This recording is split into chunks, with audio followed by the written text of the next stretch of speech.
Welcome to the Daily Grind. I'm your host, Mark. Got my guy Luke with me. What's up, man? Not much, dude. I'm hunkering down. Are you in the middle of like a storm right now? I'm in the middle of like a crazy storm. I hate it. Super rainy outside. Had to delay getting the kids to school today just to let the tornado warning pass. I didn't feel great about sitting my kid on a bus with the tornado out there. So us and some neighbors all grouped together and take the kids to and from school. So we had that's to do awesome. that. Yeah, so we had to do that at 7 a.m. That was super fun. But yeah, middle of a storm. So it's a rainy day.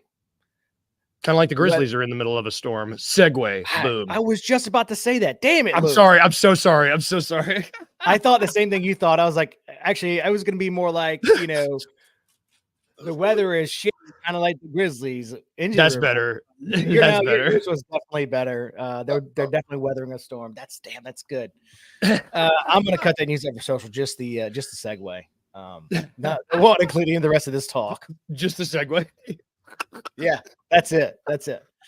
Yeah. So every time we do a show, I'm like, you know what? I wonder what we're gonna talk about tomorrow. And the Grizzlies are like, you know what? Let's give them something to talk about. Someone's hurt. I tweeted earlier right before the show started that we had another show and another injury to talk about. We can't sustain this at this rate. We do a show every day. The Grizzlies, please stop. For the love of God, please stop. We're gonna have to start talking about like our skincare routines. Well, we've already hinted at our gaming show coming out later. Yeah, we have. That's true. Our new Twitch streams. But I could turn my camera around and just start playing right now if we need to. I could just. Yeah, I have a TV right here on the wall. Yeah, I can start playing as well. So no problem. We're set. No big deal.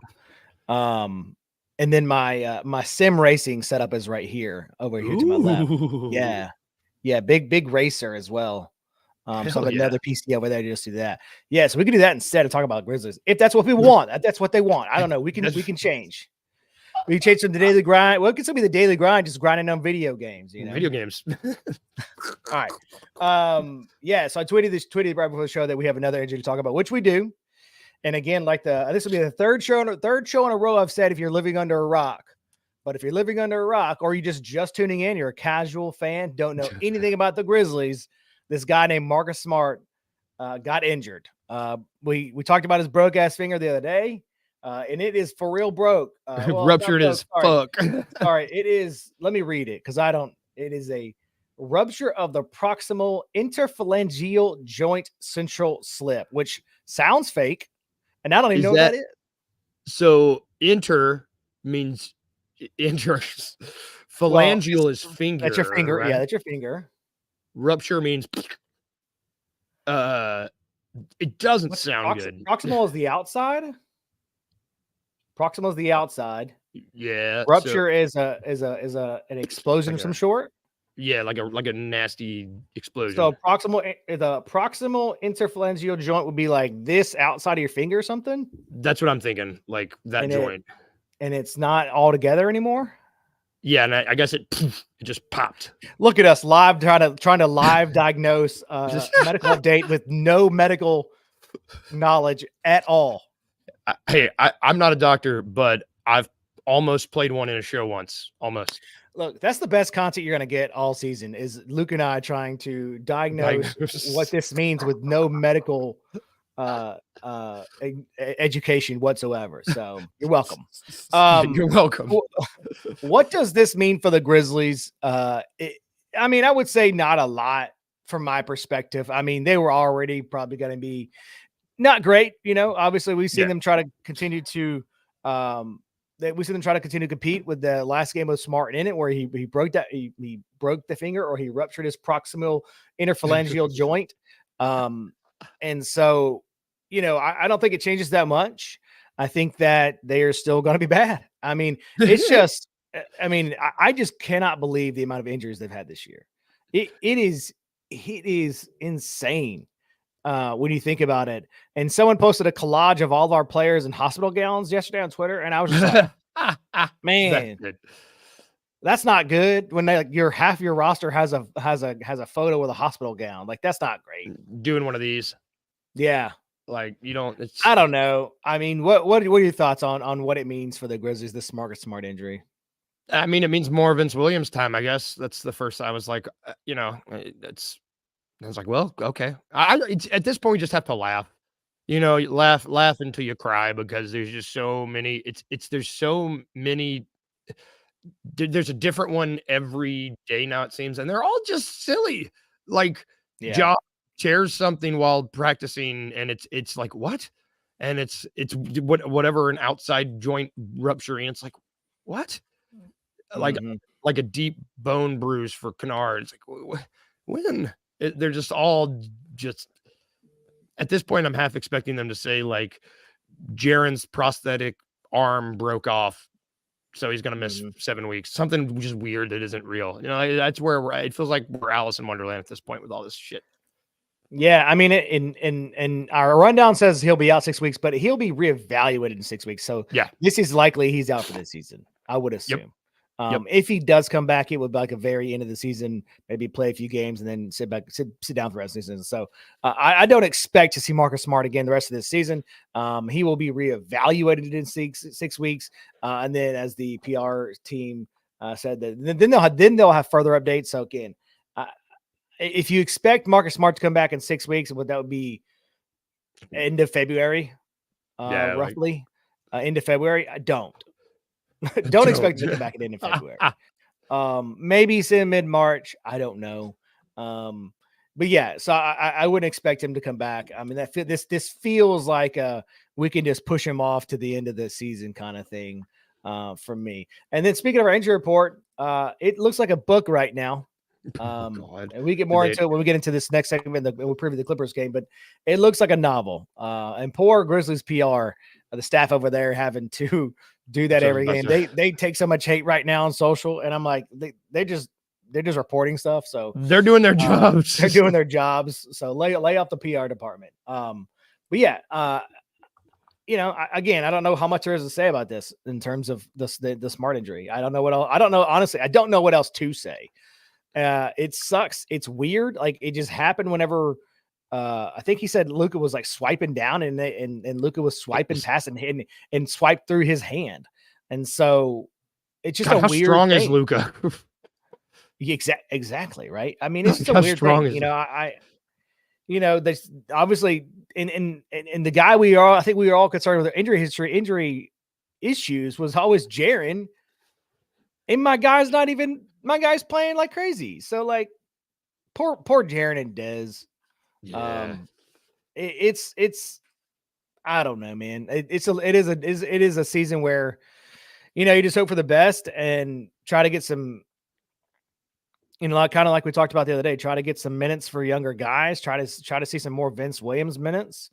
Maybe they put some GG Jackson in, although I really He's out tonight. He's out tonight. Who is?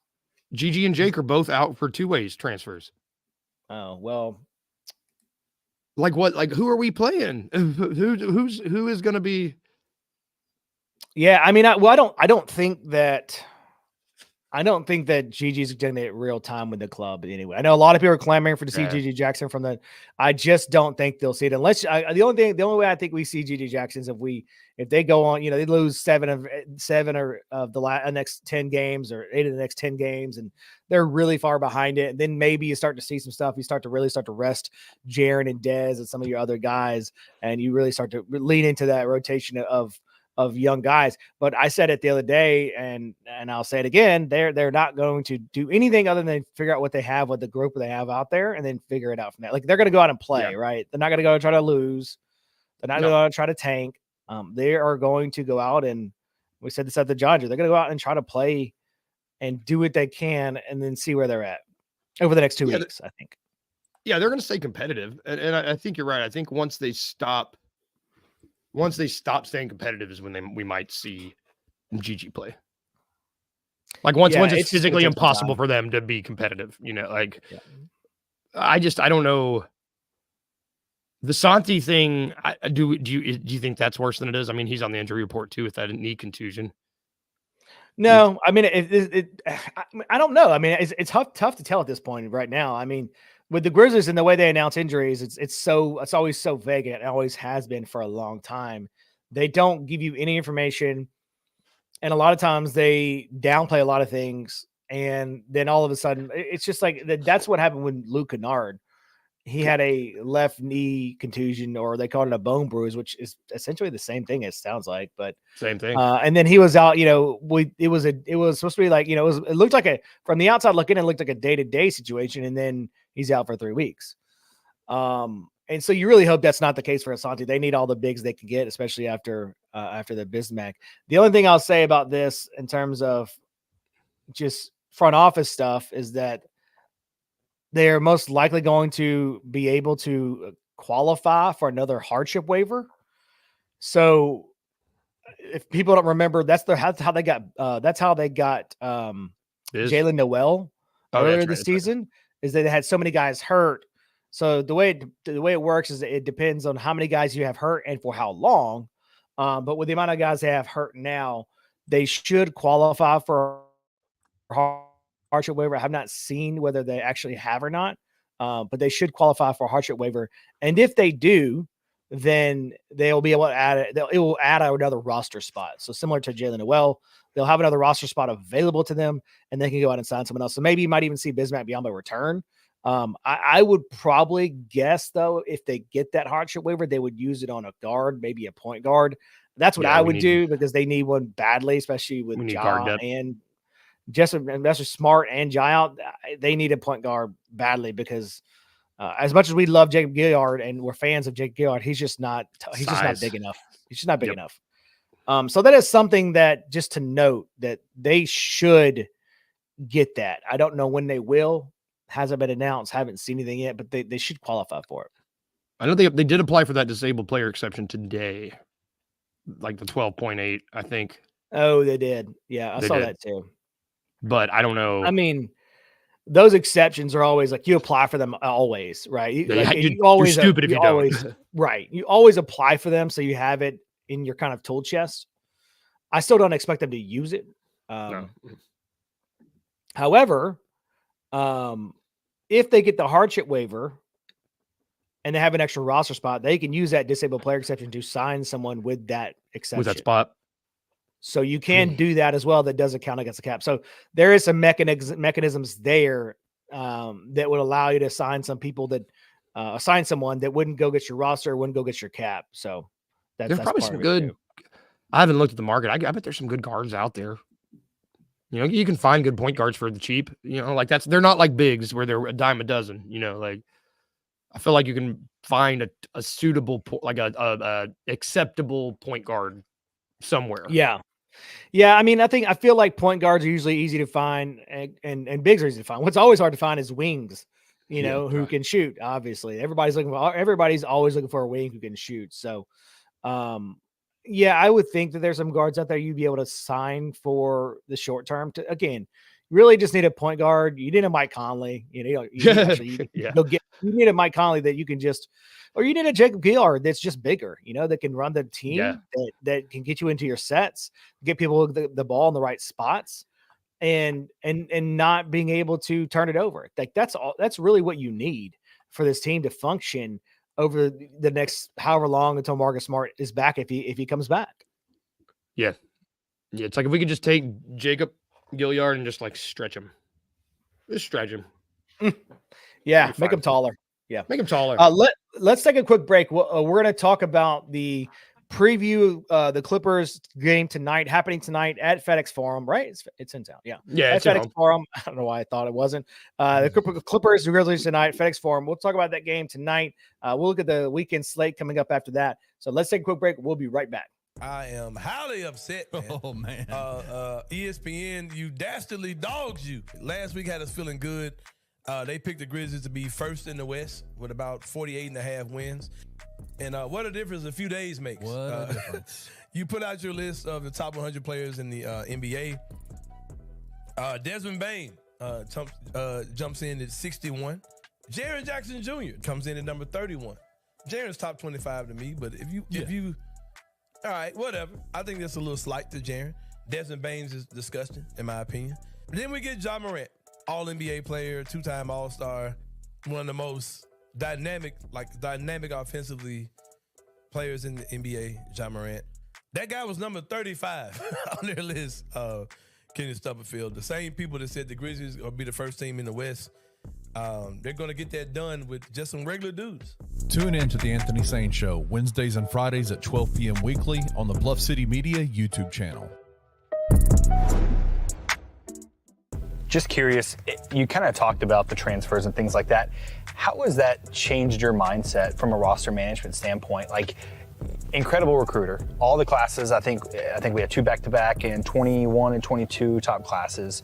How does that change with the transfer portal? Do you start focusing more on upperclassmen? Do you kind of get away from the younger freshmen? How does that work? Yeah, so I still believe in our coaching staff and the way we do things and developing guys. And that I will never get away from that philosophy. We're still going to recruit a high school class. Now, there's a lot of colleges out there that say, screw this. We're pushing all the chips in on this roster, win right now, and we'll figure it out. Sure. And if it doesn't, right, it implodes and bad things happen. But I think you still have to bring in true freshmen and develop them and see what they can become. And that I'll never waver from that. But the portal certainly changed things. Tune in to Tigers Untapped with TJ Willis and Trey Lasley every Wednesday at 3 p.m. on the Bluff City Media YouTube channel.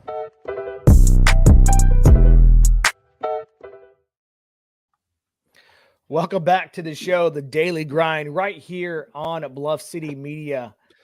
We are talking Grizzlies Clippers tonight. This is normally the part where we do shameless promotion, but look, I think that we all need a break. So you're welcome. You're welcome. Become a Bluff City Media Insider. That's it. That's the promotion. That's the promotion. That's it. Look, we also led with this yesterday. I'm gonna throw this up as well today. Statty of the day is what I went with today. Again, workshop in the name. Statty. Sean Coleman, resident statistician for Bluff City Media, as well as all of Grizzlies Twitter. Grizzlies 27 assists. This is from the last game they had. It was the third time they had 25 plus assists in a game since the start of 2024. They are 10 and 10 when they have 27 assists. They can find success without John Morant, and that they are getting more consistent in areas that will lead to wins. So that's something to look for when the Grizzlies play every night. If you're looking for silver linings and how they should win and how they could win, 27 assists is the number is for the Grizzlies, or 25 plus assists is the number for the Grizzlies to win a lot of games. 10 and 10, right at 500. So that's not bad. Not bad at all. Not bad. Shout out to Sean Coleman again. Resident statistician for Bluff City Media, as well as all of Grizzlies Twitter. Again, statty of the day felt good to me. That feels good. Statty feels good. Still workshopping the name. I haven't even asked Sean on his input on this. We're just doing it without his permission, so he's welcome. You're welcome, Sean. You're welcome. The Grizzlies do take on the Clippers tonight. I could go through, you know how the Grizzlies are doing real bad, like they got a lot of injuries, everything's going real awful. Yeah, the Clippers, everything's going real good for the Clippers. Real good. They're let's see, excuse me, they are 24 and 13. That's good for fourth in the Western Conference. They have won 7 out of the last 8, and there is no one on their injury report. Oh, good. Excuse me, Musa Diabate. You made that up. On the, that's not a real guy. It's a real person, and he plays on the Clippers. And he's the only person hurt, and he has played 5.5 minutes a game for them in just about 10 games. So that they're going to miss that 2.7. They're going to miss it that he's been averaging. So, if that gives you any hope, this would be like the quintessential like Grizzlies win, though. Yeah, it would. Yeah, it would. That would be. Like they don't believe in us. That kind of gritty win. That would be the most. Yeah, that would be the most Grizzlies thing if there was like, you know what? Who cares? I mean, it's kind of like this the Mavs game. We're all like, yeah, that's not happening. And they went out there and out rebounded the shit out of them. And like, I mean, granted, they had Marcus Smart dropping most of the points, so that's a problem. But I don't know, man. I don't know how I feel about this game. I mean, from the outside looking in, the Clippers are 7th in the league in offensive rating. They are 11th in the league in defensive rating. So they're real good at putting the ball in the basket, and they're real good at keeping you from doing the thing. They're second in 3-point percentage too. I don't. And fifth in field goal percentage. They just make their shots. They are 19th in the league in attempts, but what they do they make. They make. they're making it almost a 40% clip. It's going to be real difficult. I'll ask you this: who do you think Vince Williams guards tonight?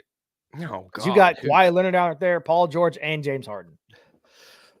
He can. I know. Spoiler alert: he can only guard one of them. I was going to ask if he could guard all three, but I didn't think that was possible. It's not So possible. so let's work. Who were we starting? Let's work backwards. Who's it starting? Well, morning, Carlos. Sorry, Carlos jumping in on the chat. Who you starting? What's up, Carlos? D'Angelo, hey, D'Angelo, what's up today? Yes, we do need a miracle. We are aware of that. We're trying to work through that right now. Yeah. I'm probably starting to see, I guess, Jaren. Dez. God, I don't even know who we have available. Jaren, X. Dez. I don't know if they're starting X or not. I guess you have to at this point. You have to. I think you have to. Well, you're starting Jaren, Dez. You're starting Jaren, Dez, and Vince. Luke and Vince. That's a 4 for sure. Yeah, that's who you're starting 100%. And if you wanted to go continue that guard line, maybe you throw John Contra out there. I know that's. I mean, if you want to, because what they've been doing the past 2 games, they've been going with four guards and one big, or 4 wings and one big, super small, which I think is that is the best way they can win currently. I'm putting Vince on Kawhi. I think. I don't. I mean, I guess it's a pick your poison type of thing because I put Jaren on PG. Watch. Do you have him on? Yeah, Zubac is playing so fucking good.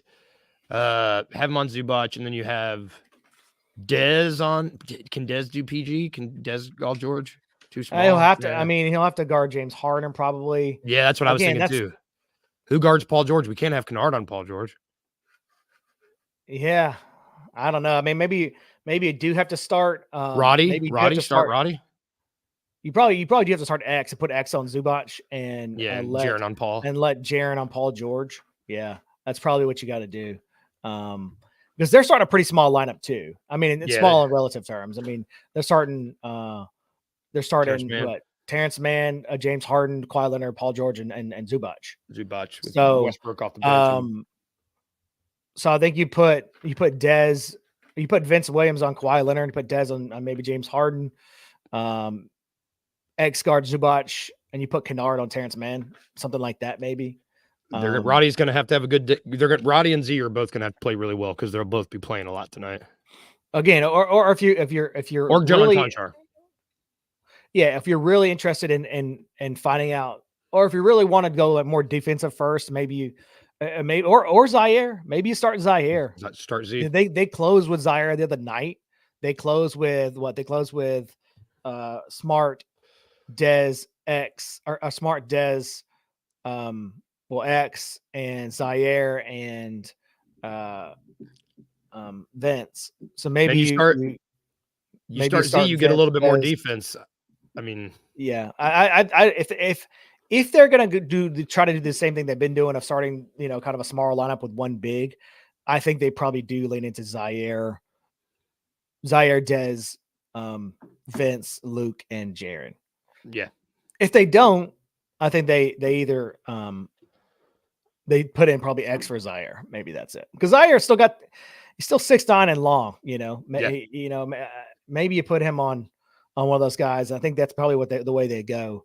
Is you probably see Zaire come in and start maybe. Now that I say that, I should have said that. I should have thought about that before. It makes more sense. But yeah, if you want to lean in defense, you start him. Or again, if you want to leave in a really good defense or a higher defense, you start Zaire, Vince, and John Contra, I guess. I mean, well, they'll need league off the bench. They'll need Jitty and Roddy's defense. They'll need that on the bench too because they got Norman Powell and Westbrook both coming off the bench. Yeah, I mean they're going to need all the defense. They're going to need all that. Yeah, all defense. I mean, I just look. The more we talk about it, the less I feel good about them winning this game. I'd love to run through the stats with everybody and tell everybody what the Clippers are good at, what they're not good at, and how they should do this. But it's the only way it's not necessary. Look, the only way they win this game, they have 8 players. Sorry, excuse me.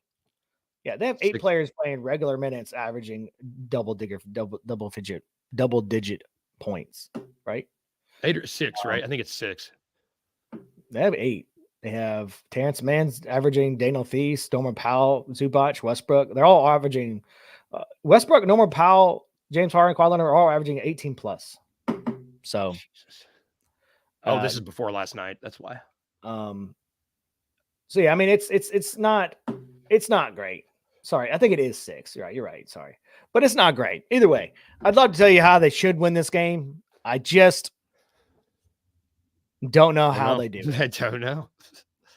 They need the Clippers to play one of the worst basketball games they've played in a long time. Yeah, that's what they need. Are the Yeah. Clippers coming off a back-to-back or anything, or how long has it been since they played? I can find out for you real fast. They have played. They played, when is today? The 7. They played Wednesday. They beat the Raptors on Wednesday. No. Yeah, not really. So, nope. Yeah, I mean, D'Angelo just commented, if they pull this off, it would be the most impressive out of all the wins. Yeah, it would. Out of even the 3-0 road trip, out of all the wins they just had, if they happen to win tonight, then that's would be the most. But here's the thing, big boy.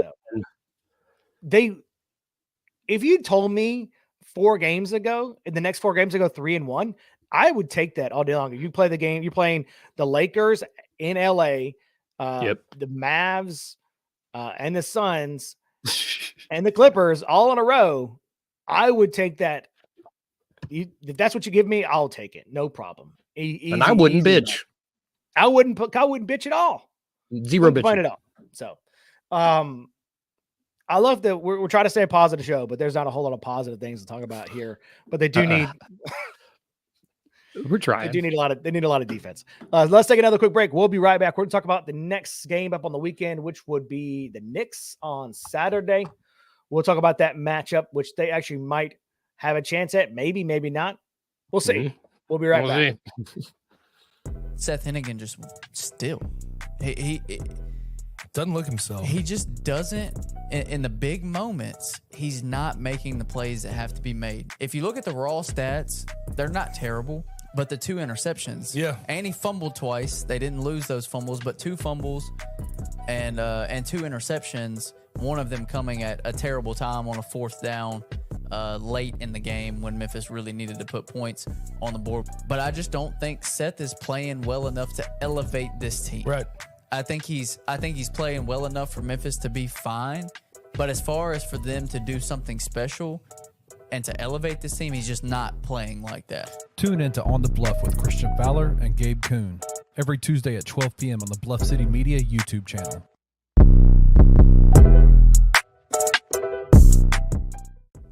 Kenny, there are certain guys in the NBA that are enigmatic players. They're going to be appealing to a large fan base. But when you have guys like that, who like John Morant, who have off-court issues he's had, Kyrie Irving who has had the things he's had, the NBA doesn't particularly like the fact that those guys are larger than life. If I'm the NBA, if I'm ESPN, who of course are working together on all this stuff, yeah, I'm going to start telling you who you need to like. And it's going to be a different type of guy to kind of play off of the guys that are going to be there anyway. Let me put these squeaky clean image guys that we want to put in front of you up there as well to kind of counteract some of the stuff we get with the guys that we don't have any control out of. So let me put the Tyrese Halliburtons in front of you. Let me put the Shai Gilgeous-Alexanders in front of you, the Josh Giddeys. Let me force these guys in front of you, not particularly on national television games, but let me just kind of create these little sub agendas with these guys to kind of make them those second tier stars that we're gonna like put out in front as well. Like, they're doing this on purpose, man. Like, if anybody can't see this, like, come on, man. Do not sit there and tell me that you really think that Tyrese Halliburton is a top 20 player in the NBA. Tune in to The Anthony Sane Show Wednesdays and Fridays at 12 p.m. weekly on the Bluff City Media YouTube channel.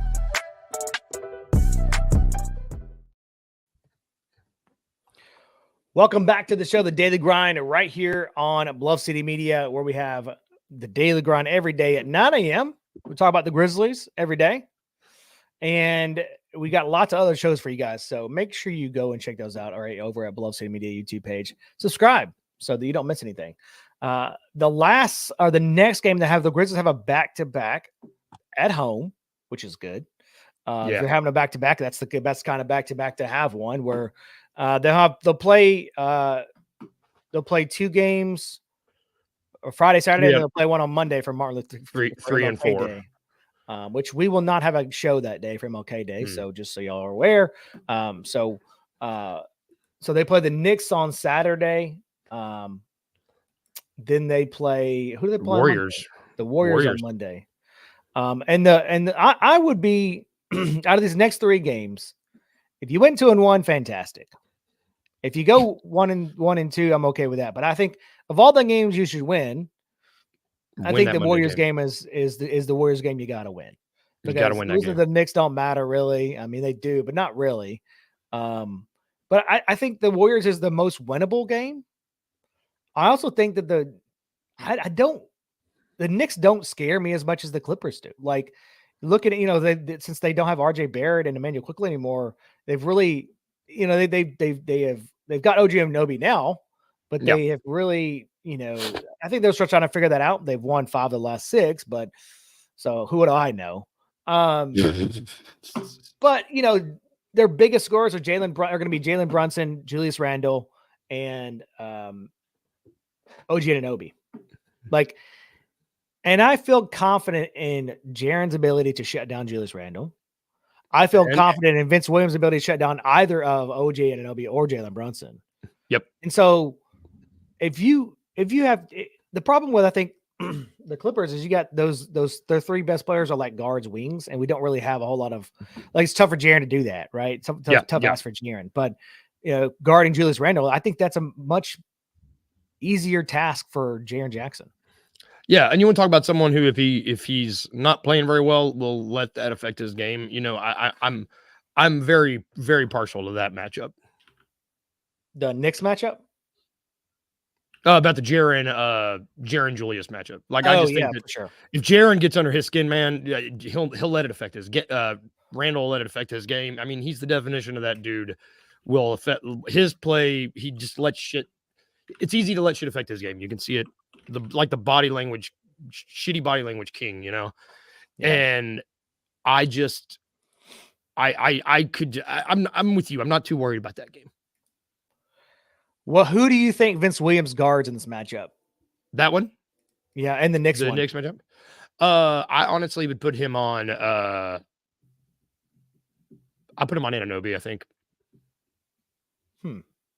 Because I think Dez and I mean Brunson's who's going to score more points, but I could see Dez wanting that matchup. I mean, it's the easy answer is to put him on Brunson.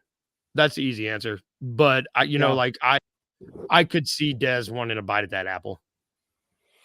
Yeah, I mean, I think I could see your point there. I could see you putting Vince on OG Anunoby, but I think that he's not the biggest threat, obviously. OG is clearly less of a threat than Brunson, obviously. I think Dez might want that. I also feel like that's maybe a game situation, right? Like how the game's going. Yes. Where you can switch up Vince as well. You got some options of like, hey, he was, if OG is going off, maybe you switch him over that and let Bane take some time off, whatever, like vice versa, or you put Vince on Jalen to get Bane some energy. I don't think we need to be leaning on Bane for defense, right? He has got to do offense. He's going to score a lot of points. He's going to score everything from those guys. So I think if anything, maybe you put. Maybe you do if you're starting Zaire. We'll see those starting line tonight. But if you're starting like Zaire, maybe those Zaire and OG Anunoby, and because he had a lot of time on Kevin Durant the other night, maybe throw Zaire and OG Anunoby and Vince Williams on Jalen Brunson. So maybe that's something I would do. But I would try to conserve Bane's energy as much as possible. Yeah, he's gonna have to be ready, man. I think he's gonna have his number called a lot. Yeah, hopefully he is, because he's not had a great year. And hopefully he gets, it feels like he set some up and down games since Ja came back, and it felt like Ja getting kind of a boost on the way back, and hopefully, maybe he can get back to what he was doing before that. So, someone's, D'Angelo just mentioned in the comments, someone's going to have to step up that's not named Jaren Desavance. That is Yep. never Bingo. the only downside is they don't got a lot of guys that are good at that. So Yeah.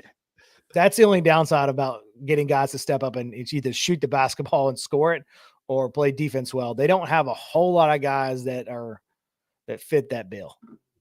Luke better shoot the shit out of the ball tonight. And Luke Luke just better start letting it fly. Luke has got to shoot twice as much as he has been. Yes, he has. He's got to shoot so much. Yep. He has to now. No, there's no choice. He's got to. Absolutely. Well, that's going to be it for today's show. We are thankful you guys tuned in for us, even on a rainy Monday here in Memphis. Although the sun just came out, as you could probably tell in my room, but the sun just came lucky out. Dog. And so it's still not super cold yet. I'm not prepared for next week. It's supposed to be super cold. Oh, yeah. I don't like that idea. Yeah, I don't like that idea. But so we won't be back on Monday. It'll be MLK Day. So hopefully everybody has off and celebrate that, and make sure your kids know why we're celebrating that day off and why we have that day off.